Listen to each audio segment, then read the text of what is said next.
Assalamu alaikum. Welcome back to Faithfully Invested, a podcast brought to you by the MCCA Income Fund. Today we had an amazing guest, my sister Julide Turker, on the podcast. She is an author of 2 books, a naturopath and a mother of 3. This one's an amazing episode. You're really going to love it. Make sure you like, comment and subscribe on the video, and all of the details of Julide and how you can follow her are in the description below. Assalamu alaikum. In this day and age, in the 21st century, with the amount of chemicals we're exposed to, food and deliberately our food pyramid is challenged. But it's a predicament because everything's hybridized, the soil's occupied with, all these pesticides. I put up a post on Instagram which went absolutely crazy, but I got some really crazy comments. And I like to reflect on it. I don't get offended. I don't delete the comments unless they're disrespectful toward Islam. If it's disrespectful toward me, I don't really mind, to be quite honest with you. I don't take it personal, right? And people really struggled. The post was on puberty in Islam and the science of puberty from an Islamic paradigm. And I had Muslims that are messaging saying, well, Jules, I really don't understand the connection between puberty and Islam. Like, what has reaching puberty got to do with Islam? And I'm like, well, isn't Islam like a philosophy? It's a lifestyle. It's about everything. Yeah. Look at all the hadith that Aisha radiallahu anha narrated, which is all about marriage and the consent and the allowed and disallowed. Yeah, like if Islam wasn't involved in puberty, then how are we going to know certain Islamic jurisprudence around how we're supposed to behave and how we're supposed to clean ourselves and so on and so forth? Mm-hmm. Like really basic stuff. I feel like we've lost connection with even common sense now. Yeah. I think even also like the age where we're actually like judged based on our actions and what we do happens after puberty. Exactly. I love that. And that's so wise. So when people sometimes again on socials can find when I share things about raising children, it's so permissive parenting. But the Rasul sallallahu alayhi wasallam would stand up when Fatima radiallahu anha, this is a sahih narration, would come into the room, right? True, yeah. And then you see that there's another sahih narration about the man who says, I've never hugged my son. And he says, what can I do if Allah withdrew the mercy from your heart? And like all these hadith, like I'm no hadith scholar. I've not studied Islamic sciences, but I have common sense, and Islam is for the layman too. It's not just supposed to be translated by, our scholars and so on and so forth.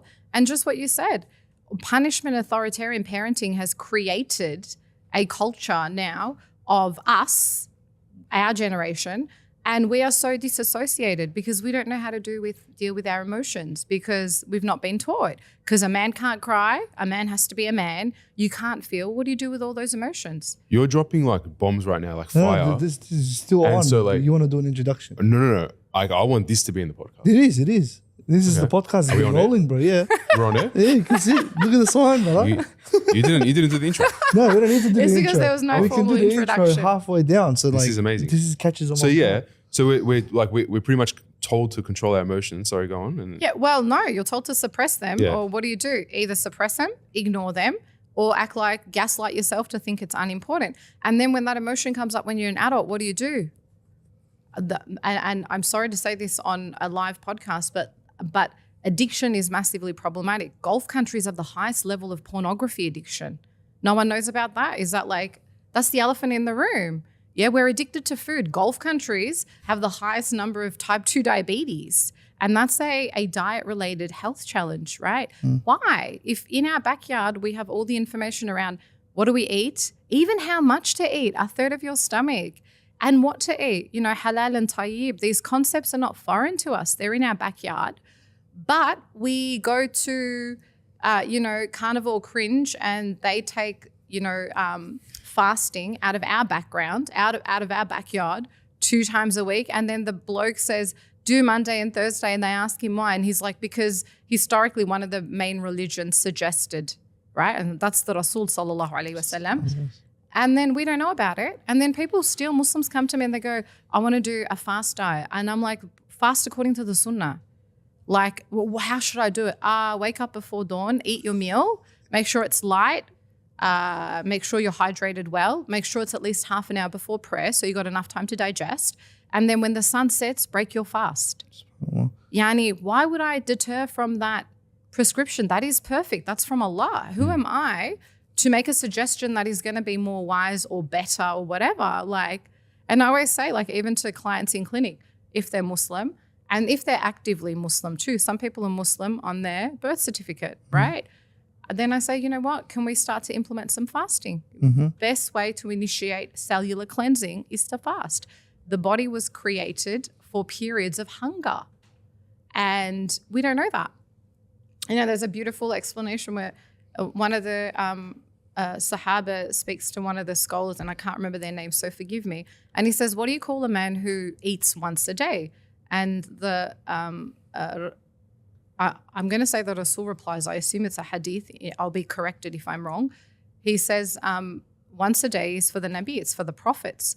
And then he asks, what about if we eat twice a day? And he says, that's for the Muslim. That's for the average believer. And he goes, what about if you eat 3 times a day? And he says, for him, build a trough. And a lot of people can take that very literally to say, astaghfirullah, am I a pig if I eat 3 times a day? Not necessarily. But the idea, metaphorically, the concept is not to overeat, to spread out your meals, not so much so focused on, am I a pig if I eat 3 times a day? Most of us eat 3 times a day, especially in summer. The days are longer. And your size can be a lot smaller, but you don't take that transliteration very literally. There's a lot more to that than just a literal understanding, you know? So it's an interesting time to be alive, alhamdulillah. You know what I really love about this is the fact that she brought up that we require people like, for example, I don't even want to use his name, but Jordan Peterson or something of the likes to come in and say, you know what, fasting actually does the trick. And it's like, hang on a second, 1400 years ago, the Rasul Sallallahu Alaihi Wasallam has been telling us.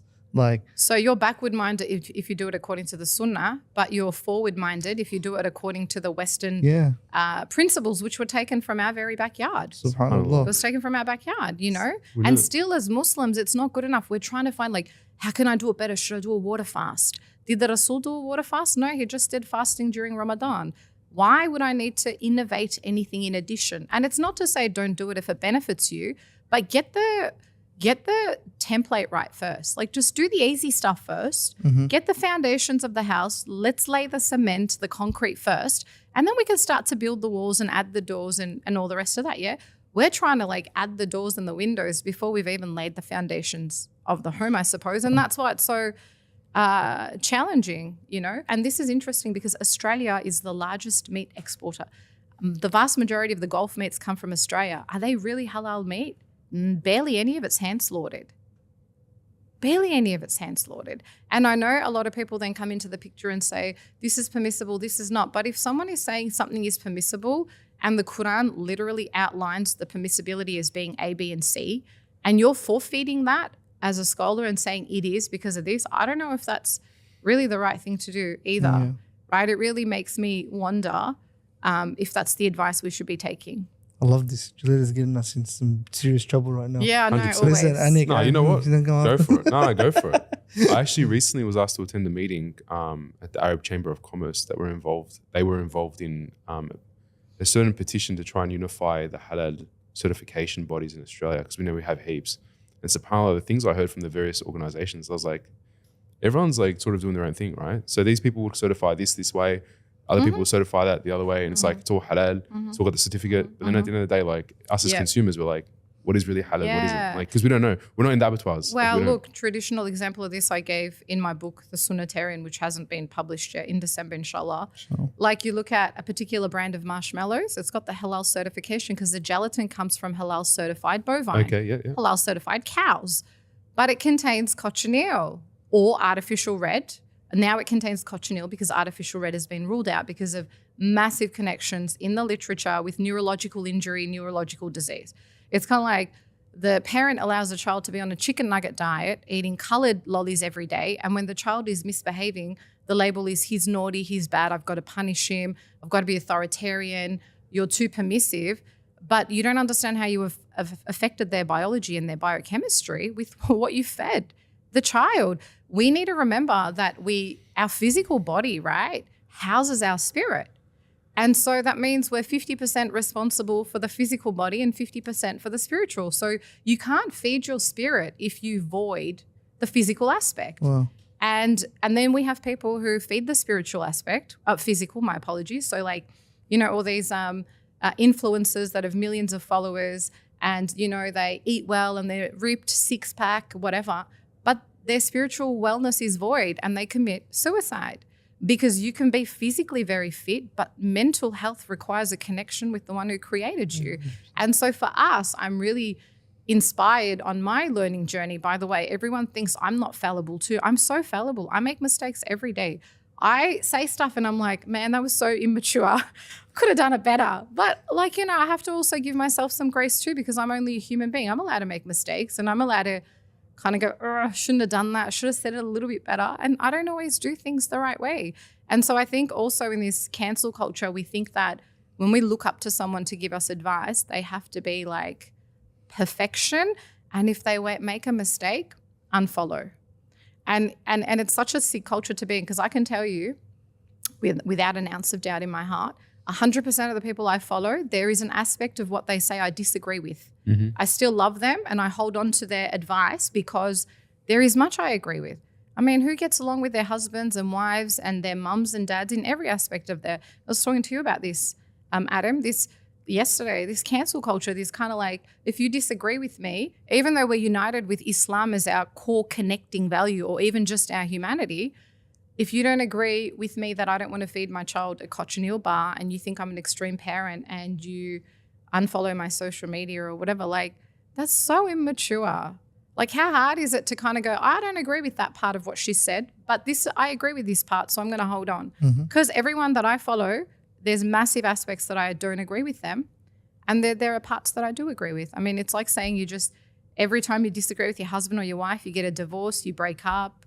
Or, you know, there's a lot of things that I'm sure you and Adam would say that I agree with. And there are certain things that I'm going to disagree with. And I'm happy with that. That's how you make a human connection, to be able to talk about, you know, these things. Yeah. It's okay to not always agree on everything, you know. Respectfully. I always say on my platform too, every opinion is welcome, but within the paradigm of respect. Say it kindly. You say, I don't agree with you. I think that's actually untrue. That's fine. You're entitled to your own opinion. I'm happy with that. You're welcome here.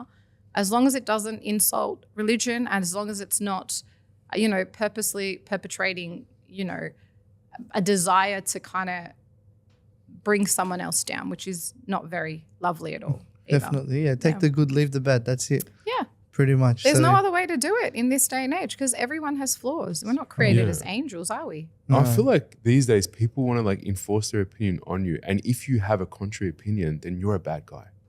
They're labeled as a bad person. Yeah. You know, often we hear you talk about mind, body, and spirit. And that's like what you focus on a lot, right? And you sort of touched on that very quickly with that red thing. What is it? That I can't even say the word. Red color? Cochineal. Cochineal. Cochineal, right? Yeah. Can you just go into depth about that? Because you said that it affects the specifically central kids nervous that have system. neurological. So what affects them is allure, which is the artificial red dye. Artificial red dye. So the artificial red dye has been banned in Europe by the European Union for, I'm going to say over a decade, maybe even more. Australia catches up very slowly with everything when it comes to health, unfortunately. But then, so when they eliminated this red dye, because I had no choice because the public picked up on it, there was so many well-established studies that you could not argue against, making the connection that neurological challenges are being born out of our children consuming these artificial dyes, specifically red for this conversation. And then they've phased it out slowly in Australia because it's illegal now. And so now even like chewing gum, you know, your regular chewing gum you buy from the petrol station, now they've got the cochineal in there, which is the insect. And again, it's not at the concept of halal and tayyib. Is it halal? Let's just say it is for the sake of this discussion, but is it tayyib? And if it's not tayyib, is halal good enough or are you only going 50% of the way? Because I think you're only going 50% of the way, right? And how is that, I suppose, affecting our spiritual self? You know, in the time of the Rasul sallallahu alayhi wasallam, actually, Umar radiallahu anha has a beautiful saying to caution us against meat. And it's in the Muwatta, by the way, by Imam Malik. And he says, beware of meat, for in meat there is an addiction like there is in wine. And when we look at the literature, there's something phenomenal, casein opioids. So in dairy, and dairy comes from cattle, casein opioids trigger the parts of the brain in our central nervous system that create an addiction. So 1400 years ago, Umar radiallahu anha warned us that if we eat too much of it, we may become addicted. And now if you don't eat meat, you're almost like people are going to like kick you out of Islam, you know, because meat has become such a predominant part of our culture. And if you look at it, even about 100 years ago, meat was, even in more, I suppose, Gulf countries, it was like sprinkled onto the rice. Yeah, like you didn't have like 250 grams of Wagyu, which, do you know how they do Wagyu? I get called onto a lot of podcasts. I don't know why I don't stop getting called on. You're going to destroy Wagyu, huh? Well, you know what? You're speaking of someone who's had a Wagyu steak last night. Yeah, like, I went to volcanoes. I had an eye fillet. I had a very lean eye fillet. Yeah, they're never gonna sponsor me. But that's not the look. I always say the information is out there. I'm not a fascist. I don't push my opinions on anyone. For me, being in this industry, it was very easy to become vegetarian. It was very easy to be conscious in my food. I make other errors as a Muslim. There are other areas in my lifestyle that I'm very challenged in that is perhaps needing improvement. So I don't judge that you had Wagyu last night. That's an area that I can very easily avoid, and it's an area that you may not, but I might be doing something behind the scenes that you avoid as a sin, right? So all joke aside, it's not for me to judge, but the information is out there, like something like Wagyu. Okay, so what animal does it come from? Cow. Yeah, cows. And traditionally in Japan, I think it was where it came from. How do you think the meat becomes so marbled? I'm guessing some sort of injections. No. They contain them in an area. They contain them in a very small area. Okay. They're not allowed to go outside and roam. There's no free range. Wagyu is not free range. So they're in small rooms and they need to get fat because they need to increase the fat store. That's why the meat is marble. The marbled section is the fat, right? And that's because, subhanAllah, the animal is not allowed to move. And instead of movement, they massage the animal. Because in every country, including horses, they're not classified as pets. They're classified as livestock. And you can do whatever the hell you want to livestock because there is no animal rights under livestock, I suppose, legislation, so to speak. And, so they're contained in a very small place and they are not allowed to go out and they are extensively massaged because they need some movement or they're going to die quickly. And they're very fat.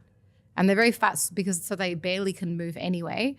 And then you eat them. The interesting thing is they're not just massaged. So in some places in Japan, to help the muscles relax even more, they actually massage Japanese alcohol into the cow. Yeah. I watched the whole documentary about it. And it's interesting you mentioned the hadith by the narration from Sayyidina Umar radiallahu anhu. Yeah.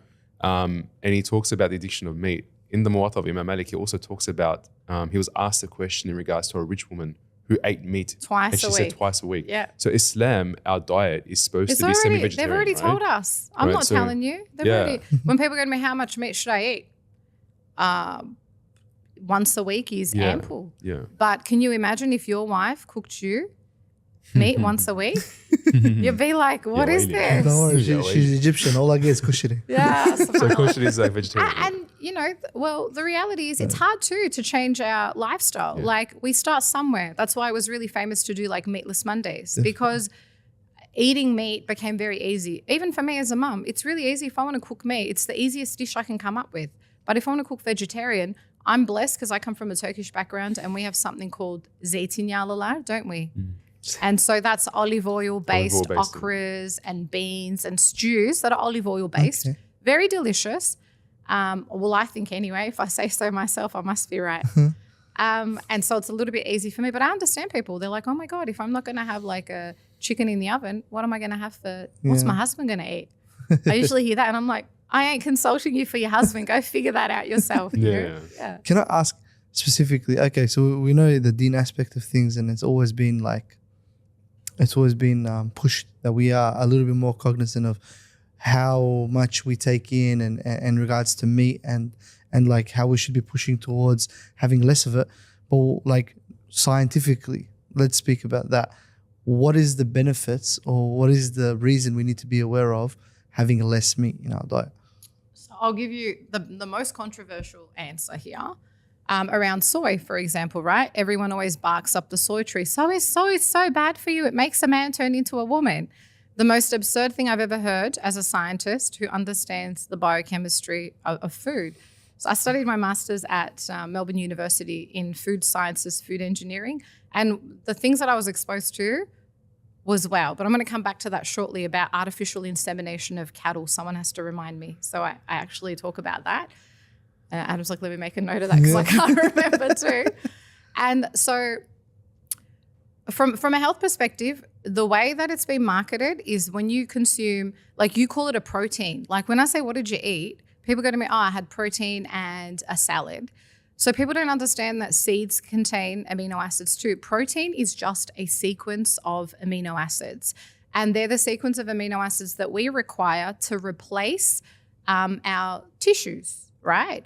And so if you have a look at it, depending on the animal, like there is, and I've done so much research on them because I've written the books on it, there is so much research that why, for example, from an Islamic perspective, I have to sort my thoughts because so much is coming into my mind right now. I've got to calm down. We go all day. First and foremost, in Islam, for example, we let number one, we have to tie their eyes. We have to calm them down, pet them because they know they're going to fulfill their obligation on this earth plane. And we recite dua and then we cut them from their jugular vein. People think that is barbaric. So if vegans are watching this, they're going to be like, Jules, you suck. But we do that because we want them to not suffer and we want the blood let out because the blood will contain a lot of elements in there that's very unhealthy. When we give permission for chicken, for example, to be zapped, they die mostly or they're paralyzed before they're slaughtered. And that's a big predicament because they've accumulated, and this is why we tie their eyes. You don't want to build adrenaline, noradrenaline, cortisol. All these hormones are building up in their blood because of their fear. And then you eat that and you literally behave like a headless chook. Like literally it affects your nervous system because you've taken in excessive amounts of cortisol and adrenaline from the slaughtered animal that you've consumed. Another example of this is sex hormones.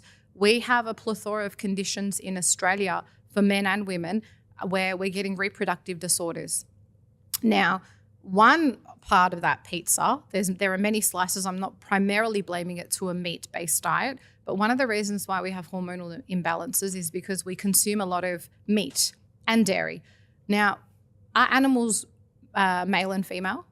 Yeah. So what makes a male and female? The sex hormones, right? Testosterone, estrogen, etc. So if I have a female reproductive condition like polycystic ovarian syndrome, which is where, or endometriosis, which is where there's too much estrogen in my body, and then I consume meat and I'm eating the estrogen also is coming into my body from the beef pie that I had or from the barbecue I had, whatever. So my body is already not able to deal with my own sex hormones.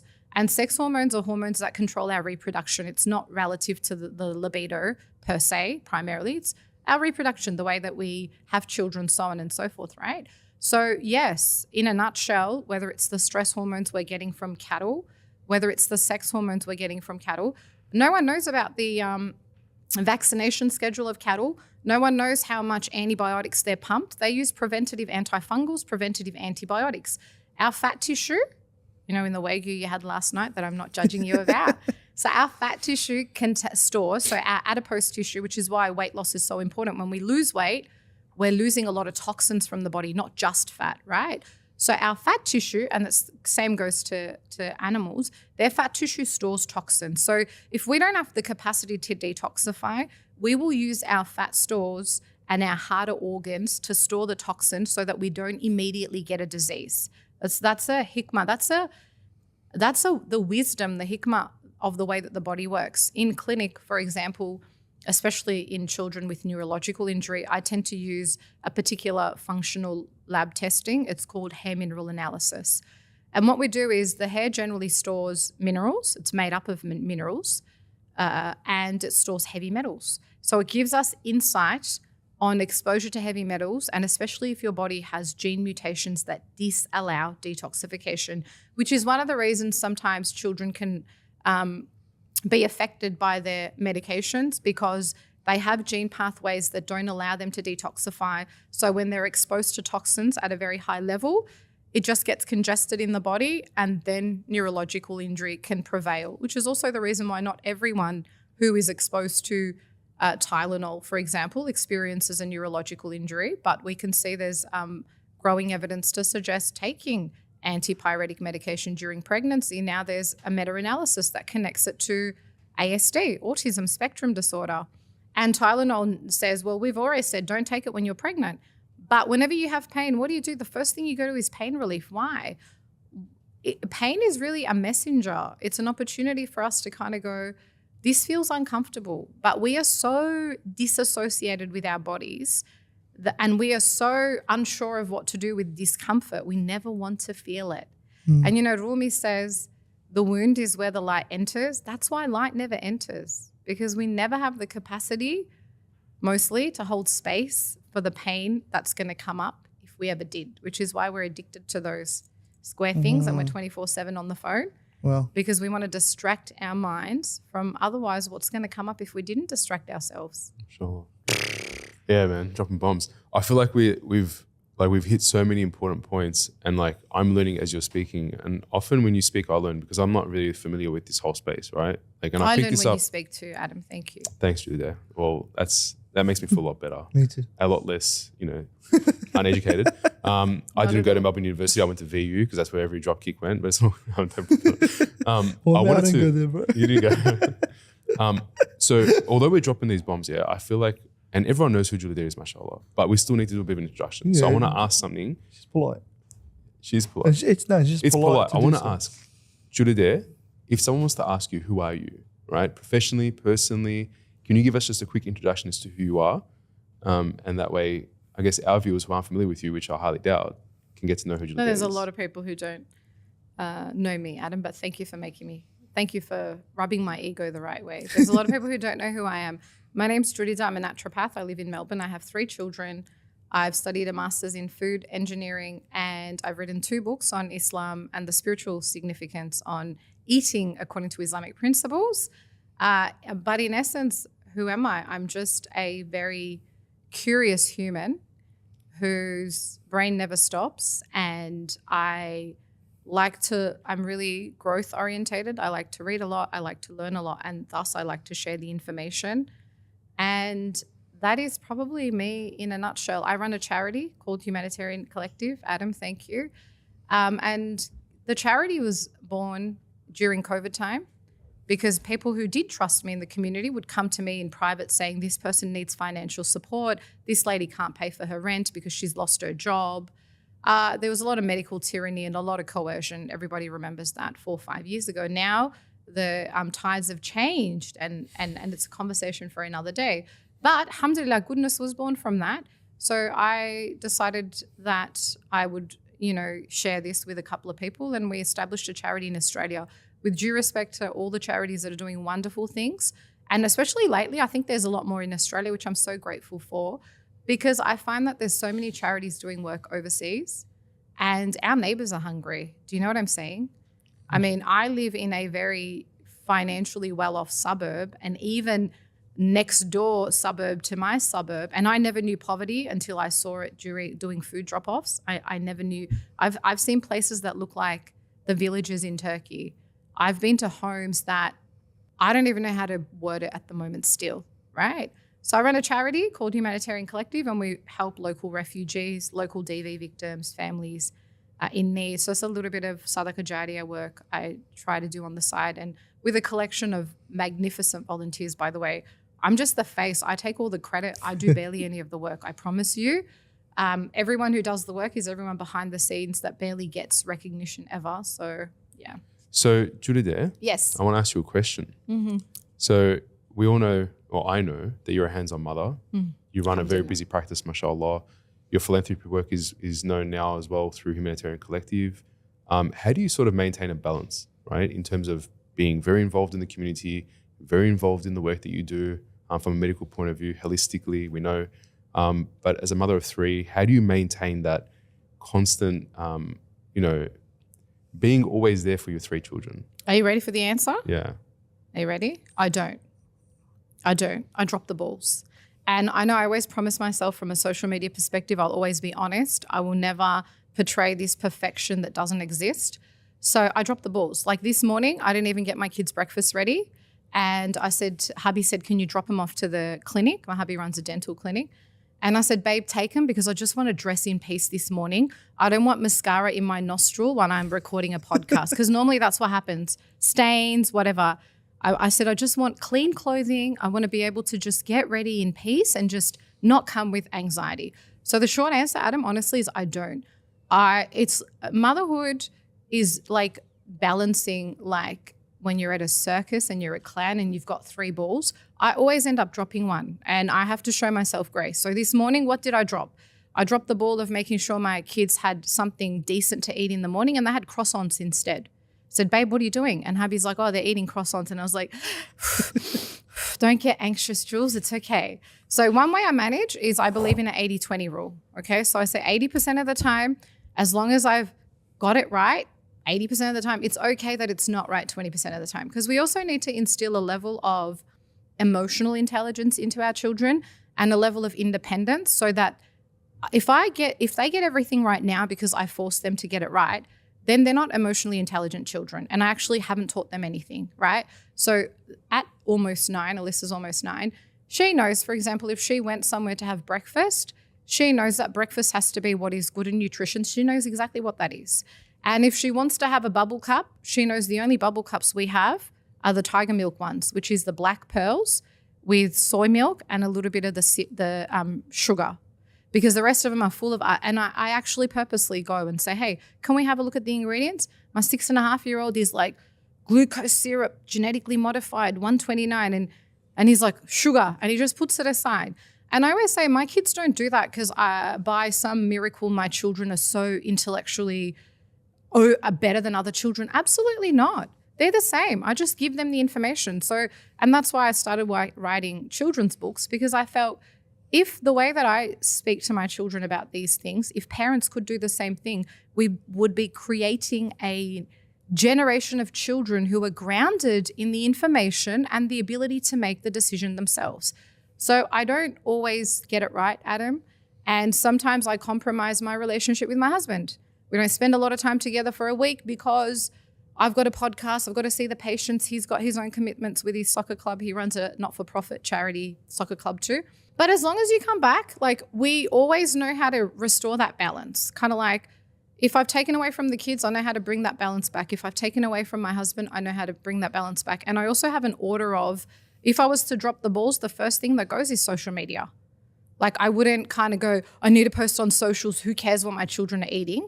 No, the first thing that will go is social media and anything related to that. And then my patients would go. If let's say my children are sick, then I have to cancel patients. So I suppose there's a deliberate sequence of how I would do things if I had to drop the ball. And then there's not so important things like this morning. My kids started their day with a croissant.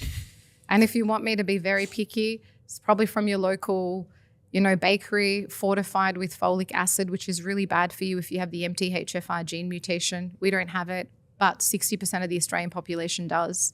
And that's what contributes to lack of detoxification and mood problems in children because they eat fortified wheat without knowing that they can't break down the synthetic folic acid. A conversation for another day because there is so much anxiety in your face. I just can't do it. She's just killing me, You're bro. just like, oh my God, you know what so it anxious. is? I'm like, I need to go and assess myself. Like, really, I want to go and get this breakdown and then bring it to you. But you know what it is? I say the technicality because a lot of the time people assume that everything, like, I know it. I know most of it, alhamdulillah, but there's a lot I don't know. But just because I know most of it doesn't mean I get it right all the time either. Like my daughter, my almost 3-year-old, whenever we go to the soccer club, she's like, get me apple juice. I hate that stuff. There's no apple in there. But now instead of lying to her, I taught her that we will buy it, but we have to dilute it with water. So we leave that much juice in there. The rest of it is water in a pop-top container.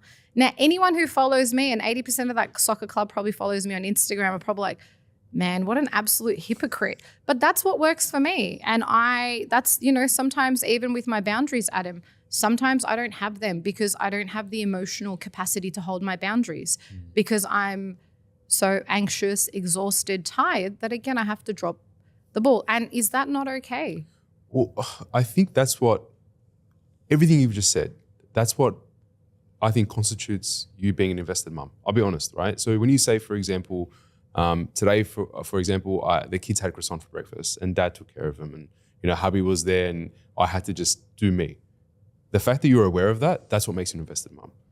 So you don't have to be that, sort of helicopter figure where you're constantly, and I know that I know I've experienced that as a father, right? There was a stage there, and maybe some will argue that I'm still like that I'm a bit of a helicopter dad, yeah? Like maybe, Allah Alam. Other people will say, and they can judge. And I know maybe I'm still not allowed to confront myself. No, it's understandable. And I was that too many years ago, by the way. I'm aware, right? Like I've watched your videos enough to know. That's why I mentioned this as well, right? Safe space. Nonetheless, that's what makes safe space. 100,000 views later, safe space. No, like as in there's, anyone that judges what we're saying and how we are. I mean, like with all due respect to them, there's a mirror, right? Go have a look in it and, pick the weeds out of your own backyard. Exactly right, yeah. And I think why I behave this way too, Adam, is to allow people to feel okay to make mistakes too. Kind of like we need to be allowed to be humans, and it's not to sin in public eye and make it okay. That's also not what we're saying too, yeah?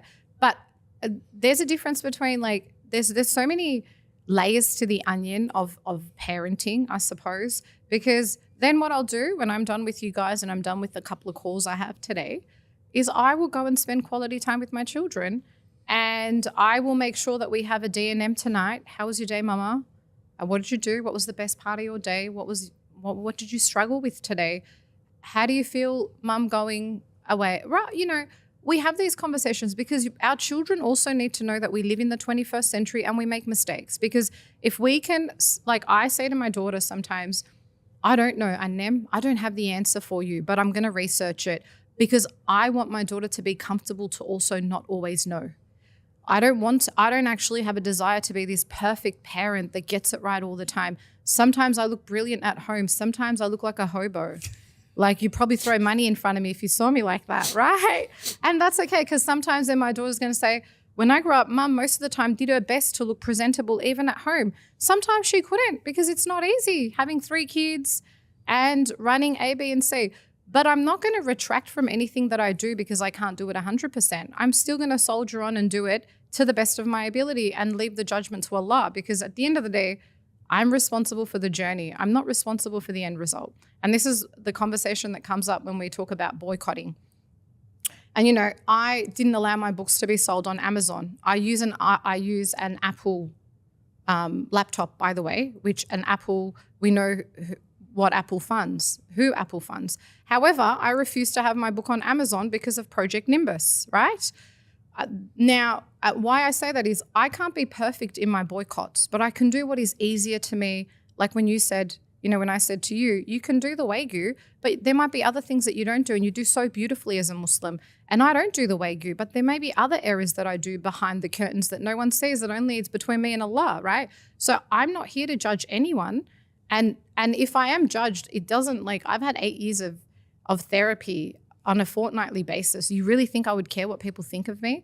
And if I did, do you really think I would be so comfortable in my own views if I cared about criticism? Because you can't get anywhere in life unless you're willing to be criticized, right? Like cognitive dissonance, so many of us, and I don't want to experience that, where you think some way, but your behavior is different to that, right? Mm. You've disassociated. So kind of like, I want the war on Gaza to end, but I can't stop buying Maccas, or I can't stop drinking my Coke.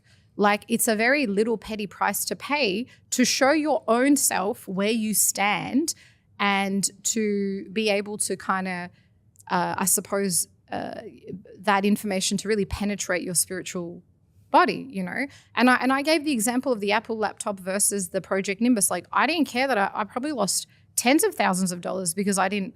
Even one lady emailed me today, Jules, please, the UK, I need the book there. I can't get it. You don't have any distributors in the UK. Darussalam Books is great, and I was speaking about it, and probably the best way I can put it is they find the shipping's very expensive, and they don't want to pay that much for shipping for my book to come from Australia to the UK. So what I'll probably do is connect them with my distributors and get it printed in the UK. And so again, like, it's okay to sometimes, I suppose, compromise in some avenues and not compromise in others, because, there is so much unethical everything embedded in everything, in the clothing that we wear, polyester, in the places that we shop. You do you. You know, I always say that. You do whatever you can do and it's between you and Allah. And what you can't do, it's not for people to judge because they don't know the circumstances. Like no one knew when I put that much water into the pop top with that much juice that my daughter so happily licked and then tipped onto the grass. They only saw the pop top. So they probably judged me for it. Like, ew, you talk about don't give sugar to your kids and here's your child holding a pop top. Or, you know, I say I compromise sometimes. I hate any form of hot chips. Seed oils are horrible. They cause cancer. They inflame the gut. They don't allow us to absorb nutrition. There's a plethora of problems, right? However, my children sometimes have hot chips. And again, as a now 9 and almost 7-year-old, they know I might have a couple of chippies and then I'll stop because chips are a part of the 21st century and our nafs feels like it. Like yesterday, Alyssa, my little angel, subhanAllah, Alpi goes to me, we're sitting there, we're having dinner. Alpaslan is 6.5. And he says to me, Mum, I really want to one day taste McDonald's and KFC because they've never had it in their lives. For more reasons other than halal and haram, we boycott those brands. And then I said, Alpaslan, I know you want to, but unless they stop arming X, Y, and Z, we will never touch that food at any cost, right? We're not allowed to, Mum. As Muslims, this is what we do, right? And he said, all right, Mum, then what can we do? And I said, you tell me. And he's like, can I try the burger at Schnitz then? We've never had Schnitz in our life, you know, that other fast food, right? I said, you know what, you can. And he bought it. He had quarter of the burger. It was like a chicken, right? And it was just probably a Steggles chicken. So don't talk about the halal and tayyib concept.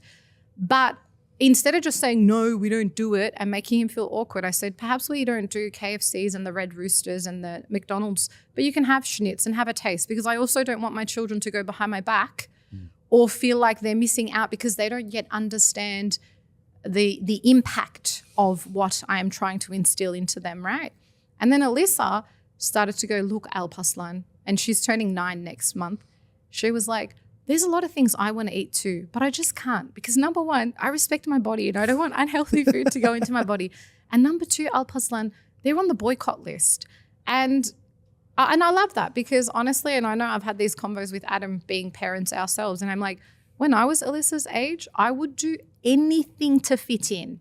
I would never stand out like Alyssa. Hell no. I would never have that confidence. I would amalgamate into anything you want me to be. I will love cars if you're going to love me. I'll love cars. I'll love Barbies. I'll be anything as long as I don't feel like, because I didn't have that sense of self-worth, you know? So I feel so proud that I can see this 8-year-old stand in her own light and print off stuff from the internet and give to her friends. And then her friends go to her, oh, sorry, Alyssa, my dad bought an Apple iPad. I told him not to buy Apple, but he said the other brands were not good. And it's okay. It's just, and I say like, and this is another thing that comes up. Isn't that a lot of stress on your children? Like, why are you, causing them to be what they need to be at such a young age? Because when do you plant the seeds? And in Islam, it's the age of 7, isn't it? Because the prefrontal cortex is developed enough for some level of logic and for some level of consequential behavior.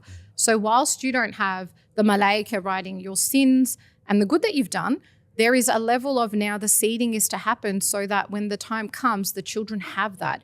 And I think we're raising children where dogs are flying and, cats are doing whatever, and our children are very emotionally unintelligent. Yeah. Right. And so by the age of 7, you have to begin some level of teaching your children to be able to control their nafs and control their ego and not be distracted by a bee. Is it a bee or is it a fly? It looks like a bee. It's a bee. It's a bee. Yeah, it's a male bee because it doesn't have a stinger. I've seen it for the past 5-6 minutes. It doesn't have a stinger. It doesn't look like it has a stinger. Oh, okay. The other day, Alpaslan got stung by a bee. Oh, wow. He was like, Mom, I got stung by a bee. And he just pulled it out and put it under cold water. It was Okay. all right. Sure. He survived. Alhamdulillah, you'll survive a bee sting. All right, let's go. Well, I'm not distracted anymore. Yeah, going back to what you just said, right? Like, I feel like I had goosebumps when you're talking about your daughter's ability to speak and be her own person, right? I love that. I feel like that's just as a result of the parent that you are. You know, like maybe as children, we didn't experience that from our parents. And so we want to improve for our children to say, hey, like, you need to be you and you need to be comfortable being you. Don't try and fit in just for to fit the mold. No. You know? And I always tell my kids that, Adam, like your compass, your caliber is Islam. And our parents didn't do it because their worries were different, guys. Yeah. Their survival, their worries were coming to a country they didn't speak the native language. They were just trying to get halal meat right.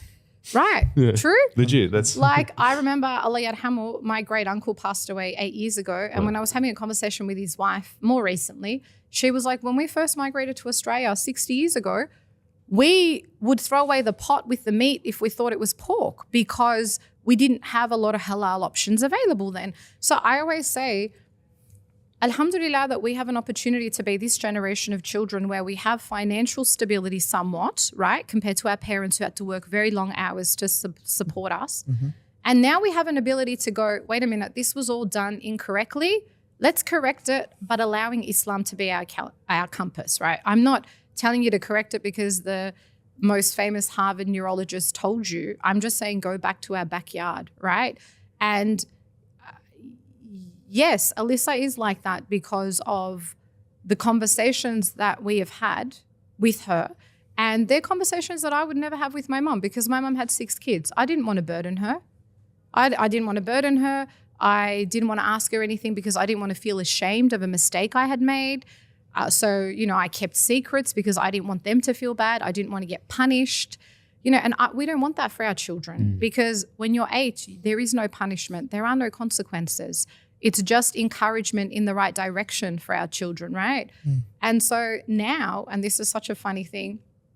So I started the year, Alyssa's like, look, raising Alyssa, she's nearly 9 now, but when she was first born, I was like really that mum that only dressed my kid in designer because it made me feel better about myself if my daughter looked a particular way, right?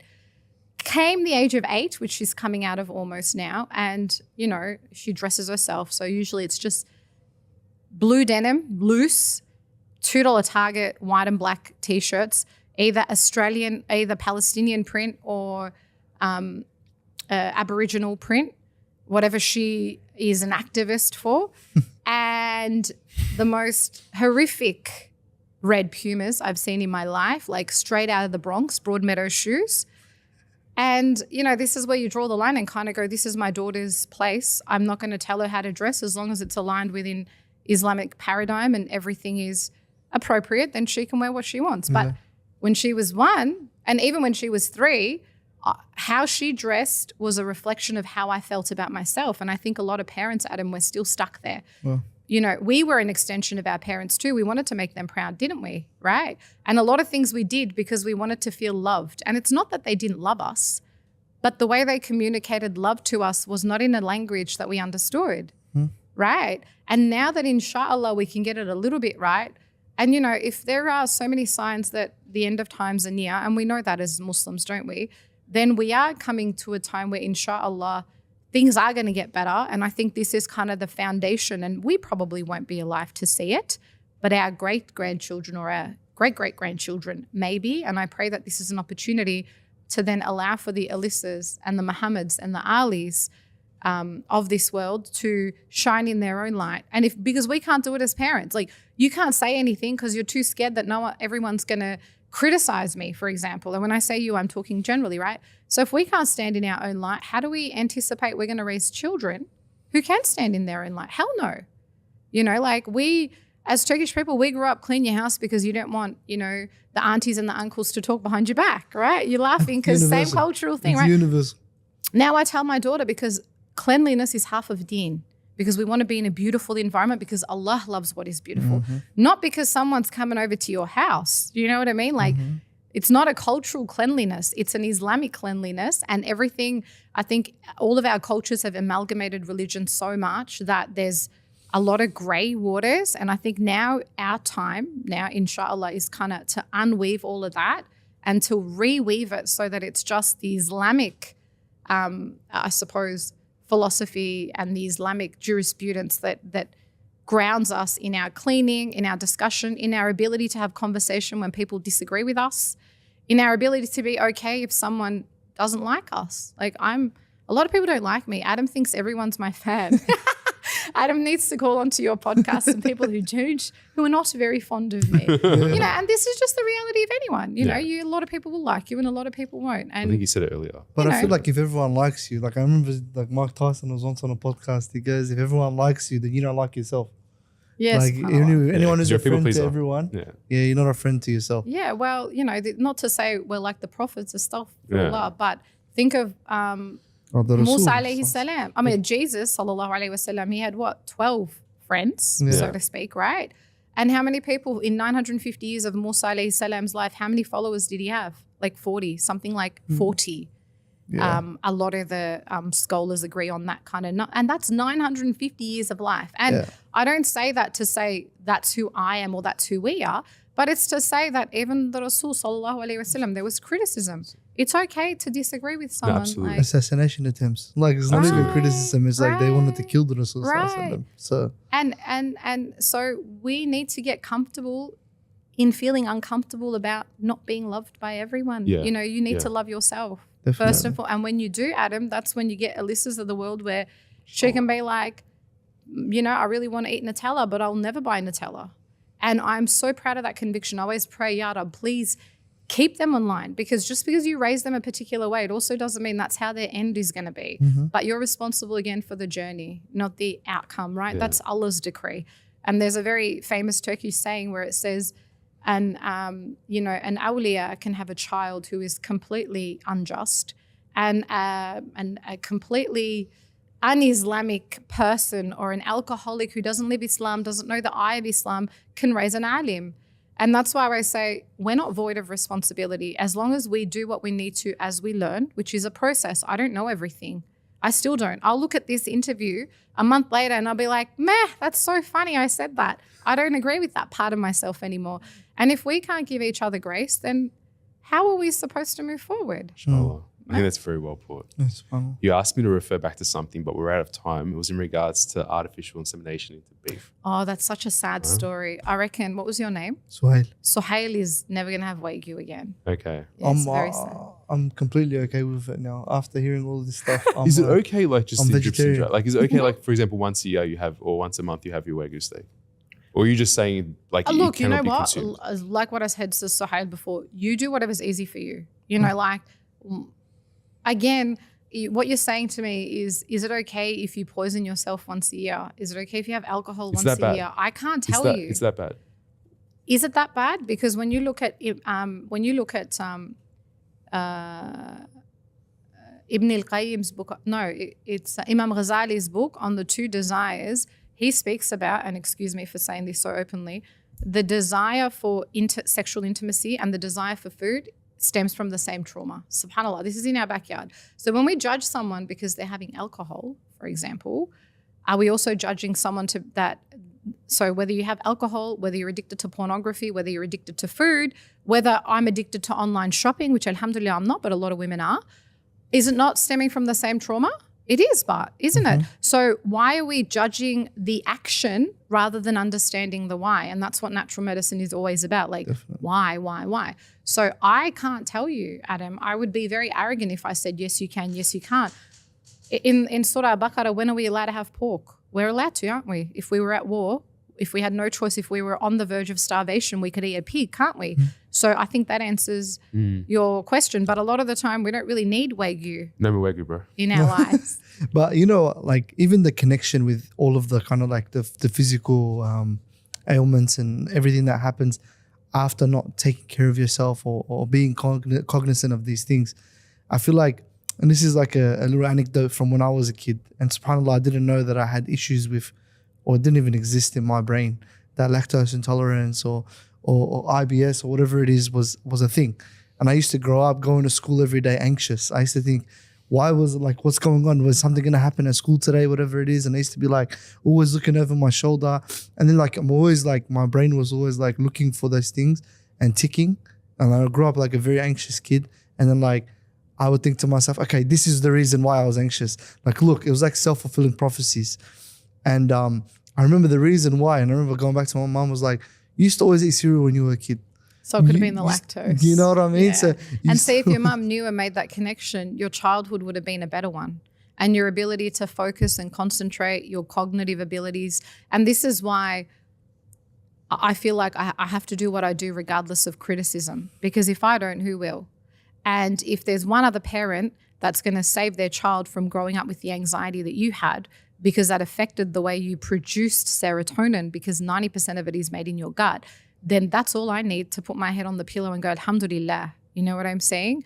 And this is why, and this is the sad predicament, I think in this day and age, like our scholars that we follow, they're not well versed in nutrition, medicine, the understanding of the science. But back in the days, 150 years ago, Sohail, even longer than that, like when you look at the big guns in Islam, they were astronomers, they were physicians, they were everything at the once. We barely have a degree in one thing. And so when you've studied Islamic sciences for 3 years and you've concreted yourself as a scholar, but you have no understanding of nutrition, then how can you tell me cochineal is halal? I won't accept that from you. I actually wouldn't accept that from you if you were a Harvard graduate either, because it doesn't prevail my common sense. And I think people are so disconnected from common sense, from, I suppose, even intuition. Like everything has to be scientific. You got to see it, you got to smell it, you got to hear it, you got to touch it. And if it's not accepted. But what happens to the spiritual body? You know, I always tell parents, and they always come to me, and I had that gut instinct. I should have gone with my gut. The gut is the way Allah talks to you, and that message that Allah sends you. But when you're sick for such a long time, everything starts to really, I suppose, you know, when you have a clean diet, and you would have noticed in the past, if you've ever gone on diets or you've eliminated X, Y, and Z from your food schedule, and then you go and eat something unhealthy, you'll vomit, you'll feel disgusting, because you've cleaned yourself up and everything's working like clockwork, yeah? You go back to your dodgy diet, even if you eat 3 pounds of McDonald's, other than the general fatigue, constipation, bloating, you're not going to have any additional symptoms to that, because I suppose the body's compass is so drained and drowned that it's not going to give you clear and concise information, you know. Alhamdulillah, I pray, and I feel sorry for that 9-year-old Suhail that suffered, and I'm so sorry you had to, with all the inflammation and how that affected. And imagine how that affected your relationships with your friends, your relationship with your parents. Like, see how we think it's just, who cares, it's cereal, but it's not. Look at, there's a plethora. It's like a domino effect on every aspect of your life. Definitely. And I feel like, because we're running out of time a little bit here, I feel like it's really like important for us to understand, like even from beyond the obviously the religious realm, like if it's halal, it's okay. If it's haram, it's not. Like understanding things from like a moral compass perspective is really important, because like you were saying, Tayyib embeds the moral compass and sustainability. And it's beautiful that you said, it's really beautiful that you said that God communicates to us through without the gut intuition. Subhanallah. But we've disconnected from that, because imagine your average parent has a child with a fever and they go to the GP, and no disrespect to GPs, but what are they going to do? If you've ever gone to a hospital with a fever for a child, they're just going to give them Panadol and Nurofen. And we know as high as a fever goes, if it goes down that fast, there's a risk of febrile convulsion both ways. And I feel like this is the time we're trying to kind of wake up the ummah to say, the answers are in your backyard. Have these particular supplements or foods at home and learn to manage, because the system wants us to rely on it for everything. And you should be able to be some level self-sustainable. A little bit of herbs at home, a little bit of a home pharmacy with an F, that if the kid gets a cold or flu, you know what to give them. You know, little bit of something in your own control so that you don't rely on the system. And we rely on the system heavily. Way too much. Heavily. So much so that we don't trust ourselves anymore. That's how much dissonance there is, you know, subhanAllah. And people say to me, yeah, but that's because you know what you know. I swear it's not because of that. I've read probably 20 different dental books and 200 pieces of research on dentistry. And I'm probably an unqualified holistic dentist with no degree, but I've done that much work because something had come up for my daughter and I didn't want to. And that's not helicopter parenting. My child is my amana. So when I report to Allah what I have allowed and disallowed during her time of lack of brain maturity, I can't say, but the dentist said it. Where was my brain? Did I cognitively think over? And I say this to my patients too, Sohail. I say, when I tell you something, I want you to know why I'm giving this to your child. I don't want you to have that conversation with Adam and go, what's that? Oh, I don't know. Julide gave it to me. You don't know what you're giving to your child. How could you trust me? How could you trust me? At least read the label. But that's how dissociated we've become from everything. Like if Joe Blow says it, and that same goes for me, don't believe everything I say. Go and cross-check it. If it doesn't sit well with you, question it. Go and do the research. Where did I get that information from? You know, I don't care if you're a Harvard professor, and I don't care if you're a janitor. I could take a janitor's advice if it's sound, and I won't take the advice of a Harvard professor if it's molested in adulterated science. You know. Yeah, SubhanAllah. I think touched on amazing points. Like I feel like there's a part 2 coming, bro. There's a part 2, 100%. Inshallah, maybe 6 months, I reckon. 6 months. But there's definitely part 2. We like to end our podcasts every week or every month, or however often we do it, with a specific question. And just in a minute, what advice could you give us or to the viewers that's financial related? So if there's any financial related advice. Because this podcast is called Faithfully Invested. And so we like to throw a curveball question at the end, which is like, what piece of financial advice would you give any viewer? Yeah, so do I answer that question now? Yeah, I actually would think, number one, alongside your salary-based job, always have an entrepreneur gig on the side. I think the only way you can move forward with any investment ideas is if you had a little bit on the side, because unfortunately the typical wages on a salary-based job is just enough to get you going. And so if you have any ideas or any opportunity for you to have an entrepreneur gig on the side, selling whatever is going to create an opportunity for a little bit of financial flexibility and an opportunity to kind of invest rather than not, because you're never going to go ahead on a salary based, especially in this day and age. I feel like even if hubby and wife works, if you're on a salary, good luck to you. The other day I was looking on Uber and a whole watermelon was like $35. How does the average person afford that? Right? And then of course people eat packaged food. How can you not? And that's why I say to parents too, when they're like, but this is expensive, then go plant the herb in your backyard. I don't have a garden. Then go get a plastic pot. Use your plastic yogurt prop from Sahara.